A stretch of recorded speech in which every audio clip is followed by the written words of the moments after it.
எல்லோருக்கும் வணக்கம். இன்னைக்கு ஆன்மீகத்தில் ரொம்ப ரொம்ப ரொம்ப முக்கியமான டாபிக் பார்க்க போகிறோம்.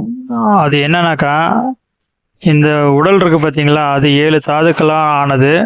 சரிங்களா? ஸ்தூல தேகம்.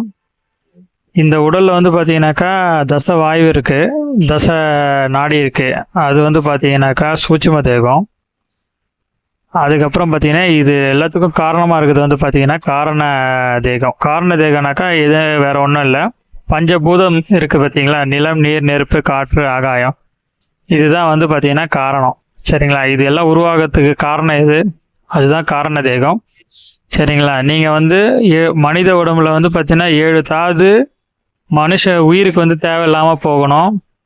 10 வாயு, 10 நாடி தேவையில்லாமல் போகணும். 5 பஞ்சபூதம். சரிங்களா? இதுவும் மனுஷனுக்கு வந்து தேவையில்லாமல் போகணும். அதாவது மனுஷனா இந்த உயிருக்கு. இதுலேருந்து நீங்கள் 5 பூதம் எப்போ நீங்கள் உங்களுக்கு தேவைப்படாமல் போதோ அப்போ தான் நீங்கள் படைத்தவனாக ஆகிறீங்க. சரிங்களா? அதுதான் வந்து பார்த்தீங்கன்னாக்கா முத்தி நிலை, மோட்ச நிலை, அது பிறப்பறுக்கிற நிலை. அதுதான் அது எப்போ உங்களுக்கு நீங்கள் டிபெண்ட் பண்ணியிருக்கீங்களோ பஞ்சபூதத்துக்கு, அது வரலும் உங்களுக்கு வந்து பார்த்தீங்கன்னாக்கா மறுபிறவி இருக்குது.